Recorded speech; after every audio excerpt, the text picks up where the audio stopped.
ബസ്സിൽ ലൈംഗികാതിക്രമം നടത്തിയെന്ന ആരോപണം നേരിട്ടതിന് പിന്നാലെ ജീവനൊടുക്കിയ കോഴിക്കോട് ഗോവിന്ദപുരം സ്വദേശി ദീപകിന്റെ കുടുംബം നിയമവഴിയിൽ സമൂഹ മാധ്യമങ്ങളിൽ പങ്കുവച്ച വീഡിയോ യുവതിക്കെതിരെ കോഴിക്കോട് സിറ്റി പോലീസ് കമ്മീഷണർക്ക് പരാതി നൽകി. വീഡിയോ പങ്കുവച്ച യുവതിക്കെതിരെ പരാതി നൽകി. യുവതിയുടേത് കരുതിക്കൂട്ടിയുള്ള പ്രവൃത്തിയാണെന്നും കൊലക്കുറ്റം ചുമത്തണമെന്നുമാണ് ആവശ്യം. ഇനി ഒരാൾക്കും തന്റെ മകന്റെ ഗതി വരരുത് എന്നും നീതി തേടി ഏതറ്റം വരെയും പോകുമെന്നും ദീപകിന്റെ അച്ഛൻ ന്യൂസ് മലയാളത്തോട് പറഞ്ഞു. ചെയ്യണം.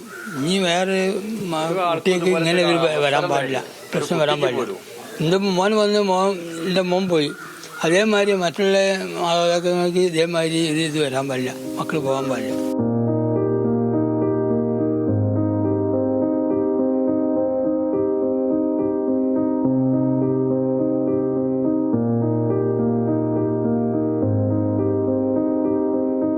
കോഴിക്കോട് ഗോവിന്ദപുരം സ്വദേശി ദീപക് ജീവനൊടുക്കാൻ കാരണം കടുത്ത മാനസിക സമ്മർദ്ദമാണെന്നാണ് കുടുംബത്തിന്റെ ആരോപണം.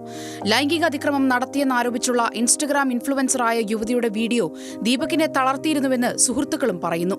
ഇതോടെയാണ് യുവതിക്കെതിരെ നിയമ നടപടി സ്വീകരിക്കാൻ ദീപകിന്റെ കുടുംബം തീരുമാനിച്ചത്. ദീപകിന്റെ മരണത്തിൽ നീതി തേടി കുടുംബം കോഴിക്കോട് സിറ്റി പോലീസ് കമ്മീഷണർക്ക് പരാതി നൽകി. യുവതിയുടേത് കരുതിക്കൂട്ടിയുള്ള പ്രവൃത്തിയാണെന്നും കൊലക്കുറ്റം ചുമത്തണമെന്നുമാണ് ആവശ്യം. മറ്റു പ്രശ്നങ്ങളൊന്നും ദീപകിനുണ്ടായിരുന്നില്ലെന്നും സാമൂഹ്യ മാധ്യമത്തിലൂടെ പ്രചരിപ്പിച്ച ദൃശ്യങ്ങൾ മാനസികമായി തളർത്തിയതാണ് മരണത്തിലേക്ക് നയിച്ചതെന്നും കുടുംബം പരാതിയിൽ ചൂണ്ടിക്കാട്ടുന്നു. ഇവൻ ഇറങ്ങാൻ നേരത്താണ് ഇവന്റെ അടുത്തേക്ക് ബാക്കോട്ട് വന്നിട്ടാണ് ഈ വീഡിയോ ഒക്കെ എടുക്കുന്നത്. അത് കറക്റ്റ് അതിൽ ഇൻവോൾവ് ആണത്. ആദ്യത്തെ വീഡിയോ. രണ്ടാമത് ഇത് ഇവർ ഇതാക്കിയിട്ട് വിട്ടിക്കണേ.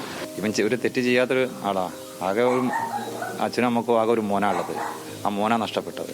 ഇവർക്ക് രണ്ടാൾക്ക് സുഖമില്ല. പരാതിക്ക് പിന്നാലെ മെഡിക്കൽ കോളേജ് പോലീസ് എത്തി ദീപകിന്റെ അമ്മയുടെ മൊഴി രേഖപ്പെടുത്തി. മനുഷ്യാവകാശ കമ്മീഷനും കലക്ടർക്കും ഉൾപ്പെടെ കുടുംബം പരാതി നൽകും. മരണത്തിൽ അന്വേഷണം നടത്തി നോർത്ത് സോൺ DIG ഒരാഴ്ചയ്ക്കകം റിപ്പോർട്ട് സമർപ്പിക്കണമെന്ന് മനുഷ്യാവകാശ കമ്മീഷൻ ജുഡീഷ്യൽ അംഗം K. ബൈജുനാഥ് ആവശ്യപ്പെട്ടു.